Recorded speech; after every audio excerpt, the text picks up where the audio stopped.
तो हमारा channel STD with KPD में एक बार फिर तमाम दर्शकों का स्वागत है।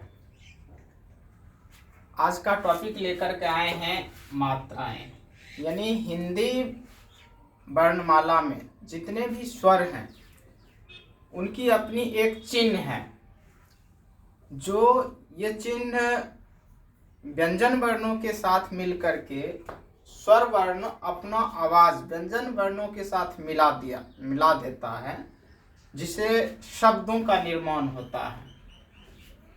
तो आज हम इन्हीं चिन्ह यानी स्वर वर्णों की जो चिन्ह है उन्हीं को हम मात्राएं भी कहते हैं। तो आज अब हम पढ़ेंगे मात्राएं के बारे में।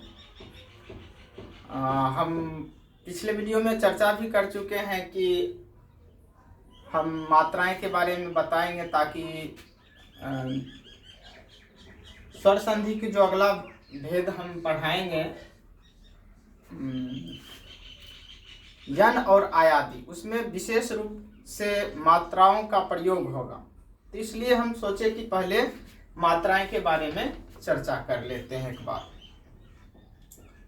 तो हिंदी वर्णमाला में अ की कोई मात्राएं नहीं होती है। आ की एक लकीर आगे में, ई की पीछे से लकीर और उसमें ऐसे करके टेढ़ा सा पीछे से घुमाया जाता है, और ई दीर्घ ई में आगे से, ऊ में ऐसे पीछे की तरफ मोड़ लेना है, ऊ में आगे की तरफ, ए में एक लकीर, ऐ में ऊपर दो लकीर, ओ में नीचे एक ऊपर एक लकीर, औ में नीचे एक और ऊपर दो लकीर, और अंग में ऊपर में अनुस्वार यानी एक बिंदी लगाना है ऊपर किसी वर्ण के ऊपर, और अह का जो होगा वो आगे में दो बिंदी लगाया जाता है। इसको हम रोचक तरीके से बच्चों को हम पढ़ा भी सकते हैं कि देखो चे ये इसकी मात्राएं होती है, और याद नहीं होगा तो पहले आ ई उ ए ऐ ओ औ अंग अह। तो इसको ऐसे भी पढ़ा जा सकता है आ ई उ ए ऐ ओ औ अंग अह। इस तरह से बच्चे रोचक तरीके से पढ़ सकते हैं। आ ई उ ए ऐ ओ औ अंग अह। तो हम बच्चे को बताएंगे कि ये मात्राएं किसी भी व्यंजन वर्ण में लग करके उसके साथ इसका उच्चारण होता है। जैसे अगर क का लगाएंगे तो क अ का कोई मात्रा नहीं होता है, और आ क है उसमें आ की मात्रा इसे लगा दिए तो हो गया का। फिर का है उसमें ई की मात्रा लगा दिए तो हो गया की। फिर का में ई की मात्रा लगा दिए की। का में उ की मात्रा कु। क में फिर उ की मात्रा कु। के कै को कौ कन कह। और इसको इस रोचक तरीके से पढ़ा भी सकते हैं। जैसे पढ़ते हैं आ ई उ ए ऐ ओ औ अंग अह। उसी प्रकार का रहेगा तो पढ़ेंगे का की कु के कै को कौ कं कह। तो इसी प्रकार से सभी व्यंजन वर्णों में इसको लगा करके ऐसे ही हम बच्चों को याद करा सकते हैं। जैसे चा में लगा देंगे चा चा ची ची चू चू चे चे चो चौ चंग चह। तो ये तो हो गई मात्राएं। अब बच्चों को रोचक तरीके से पढ़ा करके बीच में से पढ़ा सकते हैं। कु क्या है? कु कु कु। अब यहाँ पर एक सवाल खड़ा होता है कि क्या व्यंजन वर्ण की भी मात्राएं होती है? क्या आंसर होगा? आप लोग कमेंट में जरूर बताएं। तो हम यहाँ पर बताना चाहेंगे कि व्यंजन वर्ण का भी मात्राएं होती हैं, लेकिन वह व्यंजन सिर्फ एक है, र हलंत।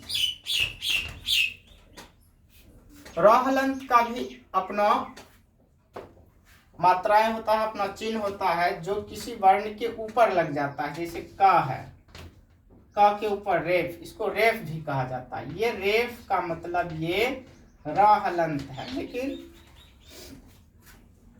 ये जो होगा वर्ण के पहले आएगा, जैसे क पर रेफ है, इसका मतलब है र हलंत जोर क, यानी र हलंत का यहाँ पर ये मात्राएं हैं।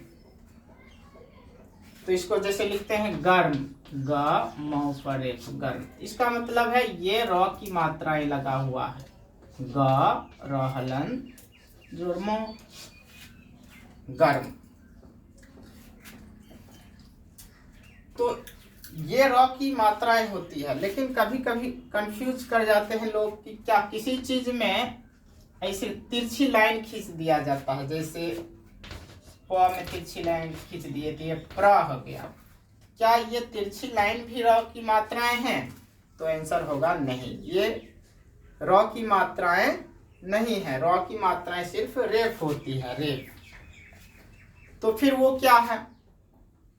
तो वो है जिस चीज में तिरछी लाइन लग जाती है वो चीज आधी आधी हो जाती है, यानी कि उसमें से स्वर वर्ण हट जाता है और उसके जगह पर पूर्ण र आ जाता है। तो आगे हम समझाना चाहेंगे।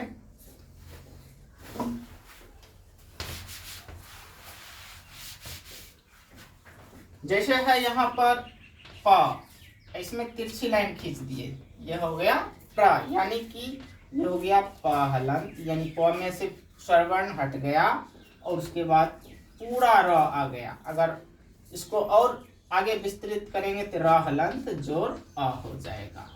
र क में लग जाएगा तो हो जाएगा कर, यानी क हलंत जोर पूर्ण र, कर। और आगे भी करेंगे र हलंत जोर अ, यानी र हलंत जो मैंने पूरा र है, यानी किसी चीज में तिरछी लाइन खींच दिया जाता है तो वहां पर पूर्ण रूप से र आ जाता है, र की मात्राएं नहीं आती है। और जब रेफ दिया जाता है, जैसे शर्म लिख दिए यहाँ रेफ, तो ये र की मात्रा है, इसका मतलब है श र हलंत जोर म, यानी शर्म, शर्म। और इसी श में ऐसे करके ऐसे लिख देंगे, ये हो जाएगा श हलंत जोर र हलंत जोर अ जोर म हलंत जोर अ। चूंकि ऐसे श्रम नहीं लिखा जाता है, इसी का भी विशेष वर्ण दिया गया है, यानी श इसको श्र होता है, ये श्र, यानी श हलंत जोर र, ये हो जाता है श्र। तो आशा करते हैं कि ये भी आप लोगों को समझ में आ गया होगा कि व्यंजन वर्ण में एक र ऐसा है जिसका अपनी एक मात्रा होती है, लेकिन और सभी वर्णों व्यंजन वर्ण की मात्राएं नहीं होती है। तो यहाँ पर अब हम देखते हैं कि स्वर वर्णों की संख्या तो 11 है, यहाँ हम लिख दिए 12। तो हम पहले भी बता चुके हैं कि अंग और अ, इनको ना स्वर वर्ण में रखा गया है ना व्यंजन वर्ण में। तो अगर इन दोनों को हटा देते हैं तो बचता है 1 2 3 4 5 6 7 8 9 10। क्या स्वर वर्णों की संख्या 10 ही है? तो आंसर आएगा नहीं, स्वर वर्णों की संख्या 11 है। क्योंकि बच्चों को शुरू में दिक्कत ना हो पढ़ने में और रोचक तरीके से पढ़ाया जा सके, इसलिए इनका रूप ऐसा तैयार किया गया है। और इसको चूंकि 12 है इसलिए इसको कहा जाता है 12 खड़ी। 1 2 3 4 5 6 7 8 9 10 11 12। तो इसके बीच में यहाँ पर एक री की मात्रा आती है, उ के बाद एक आता है री। तो री की भी मात्रा होती है किसी व्यंजन वर्णों में, री नीचे में ये ऐसे करके लग जाता है, कट जैसे क है तो इसमें लग जाता है क्री, त है इसे लग जाता है त्रि। तो इसमें ध्यान देने वाली बात यह है कि ट वर्ग जो होता है उसमें री की मात्रा सिर्फ उसमें न में री की मात्रा लगता है और किसी में री की मात्रा नहीं लगता है। जैसे ट है तो ट में री की मात्रा ऐसे करके नहीं लगता है। जैसे ठ है तो ठ में री की मात्रा नहीं लगता है। ऐसा लिखने में असुविधा होने के कारण इसमें री की मात्रा नहीं लगता है।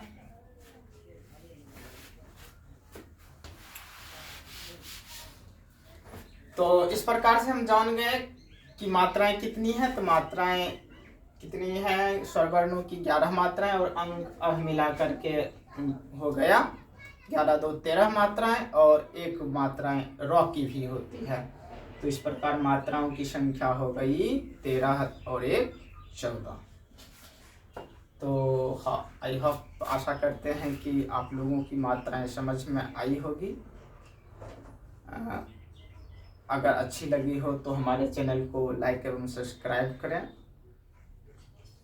और अन्य लोगों को भी जानकारी देना चाहते हैं तो हमारे इस वीडियो को शेयर भी करें। फिर मिलेंगे अगले वीडियो में, तब तक के लिए धन्यवाद।